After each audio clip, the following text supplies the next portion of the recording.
तुम काफिरों के लिए तो बहुत गलत है, उनके तो हौसले बहुत बुलंद हो जाएंगे। अब तो उन्हें भी लगेगा हो सकता है आने वाले टाइम में जो ये 370 थी CNRC, इनको लेकर के भी सरकार बैकफुट पे है।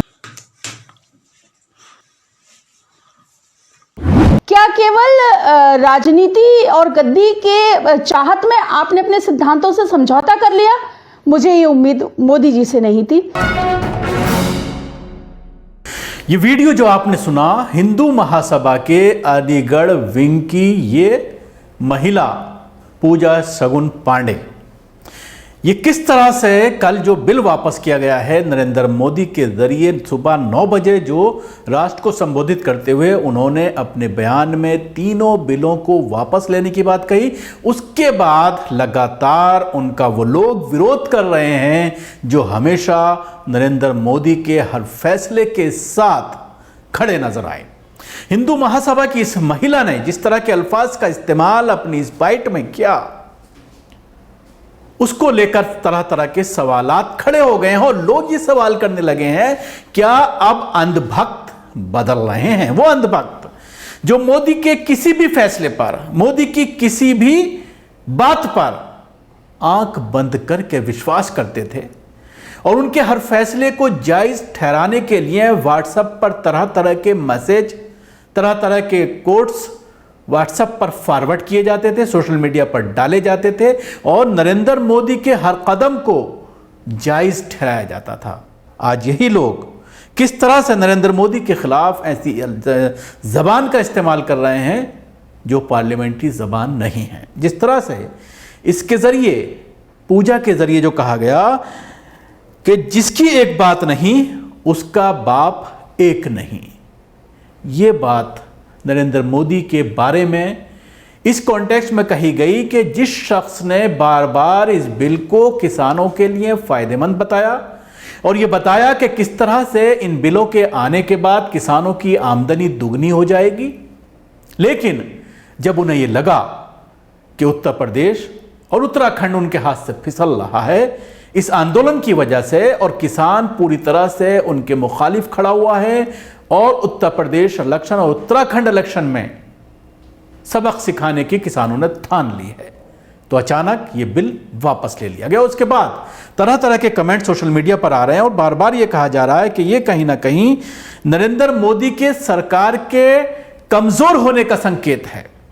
जिस तरह से पिछले 7 साल में प्रधानमंत्री नरेंद्र मोदी अपने हर फैसले पर अडिट रहे, चाहे वो नोटबंदी का फैसला हो, चाहे वो कई और बिल जिस तरह से आए। हालांकि 2 मामलों में अगर देखा जाए, CA-NRC बिल वो ठंडे बस्ते में डाल दिया गया है और दूसरा मामला जो सामने आया है वो किसान बिल का। उसके अलावा भूमि अधिग्रहण बिल भी कहीं ना कहीं उस पर भी बैक हुआ था मोदी सरकार। लेकिन उसके साथ ही जिस तरह से 370 का मामला है और कश्मीर में, उस पर कहीं ना कहीं मोदी सरकार पूरी तरह से जमी रही। लेकिन कहीं ना कहीं सोशल मीडिया पर वो लोग जो हमेशा मोदी के फेवर में ट्वीट किया करते थे, लंबे लंबे ट्वीट लिख रहे हैं, लंबी लंबी पोस्ट लिख रहे हैं और मोदी को कहीं ना कहीं कटघरे में खड़ा करने की कोशिश की जा रही है। कुछ ट्वीट मैं आपको बताना चाहूंगा। गोदी मीडिया के एंकर से लेकर के अंधभक्त सब परेशान हैं। सबसे बुरी हालत कल जो देखने में आई वो गोदी मीडिया के प्राइम टाइम एंकर्स जो अपने शो के लिए मशहूर हैं, जहां पर हिंदू मुस्लिम की राजनीति की जाती है, वो परेशान थे। कल उनके पास कोई इशू नहीं था। जिस तरह से कल विपक्ष के नेताओं ने इस मामले को लेकर नरेंद्र मोदी को घेरा, न सिर्फ नरेंद्र मोदी को घेरा बल्कि गोदी मीडिया के एंकरों से लोग सवाल करते खड़ा नजर आए कि जब आंदोलन खत्म होने की बात आई थी, जिस दिन राकेश टिकैत बॉर्डर पर रोए थे, उस दिन किस तरह से हंगामा किया गया था। तमाम बड़े चैनल के एंकर्स वहां पर पहुंचे थे और यह कहा था कि यह आंदोलन की आखिरी रात है। लेकिन कल इनमें से कोई भी एंकर बॉर्डर्स पर नहीं पहुंचा।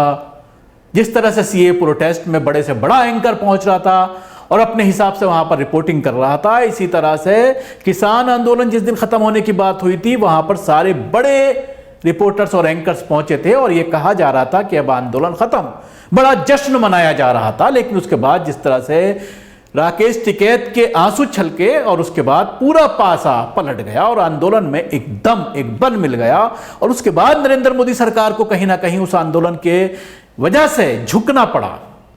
लेकिन कहीं ना कहीं कुछ नेताओं के जरिए दबे लफ्जों में कैमरे के सामने भी चीजें सामने आ रही हैं कि इलेक्शन के बाद दोबारा इस बिल पर बात होगी, और इस चीज को किसान नेता भी समझ रहे हैं। और यही वजह है कि किसान नेता ये कह रहे हैं कि जब तक संसद से इस कानून को जो बनाया गया था, जब तक वहां से इसको खत्म नहीं किया जाता, तब तक वो अपना आंदोलन खत्म नहीं करेंगे।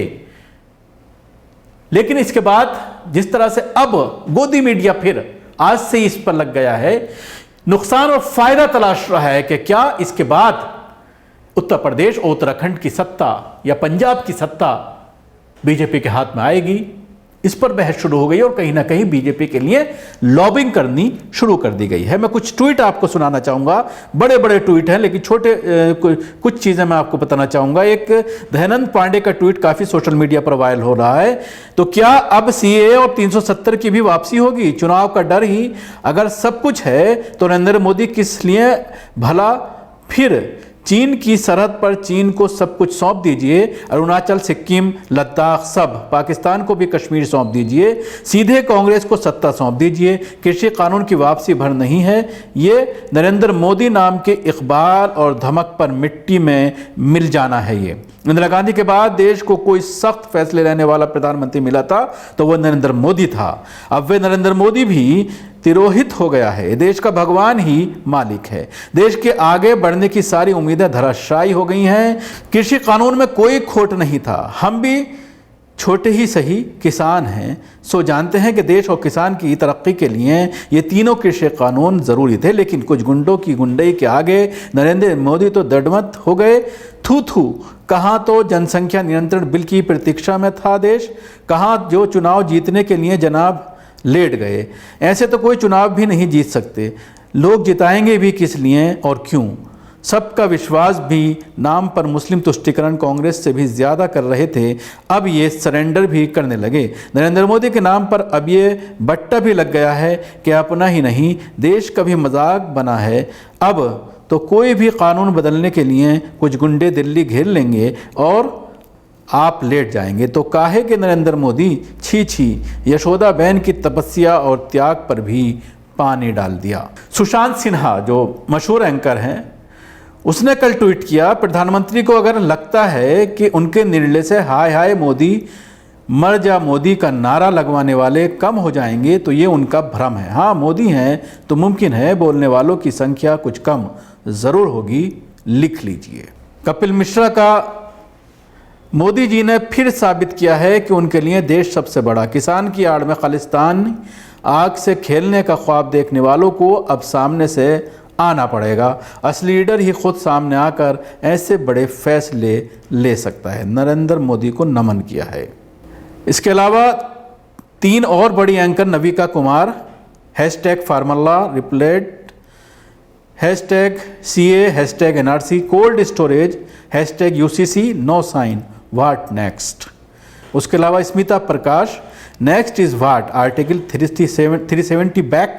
उसके अलावा Rahul Shivshankar, climb down on farm laws could open a Pandora's box, what next, article 370 CA। तो ये 3 एंकर हैं जिन्होंने कहीं ना कहीं ये कहा है कि क्या अब CA और NRC को भी वापस होगा, 370 भी वापस लिया जाएगा। तो कहीं ना कहीं जो गोदी मीडिया के जो एंकर हैं उनके भी पेट में काफ़ी दर्द हो रहा है। कल से वो परेशान है क्योंकि टीवी डिबेट्स में जिस तरह से उनको घेरा जा रहा है, कल से उनकी बुरी हालत है।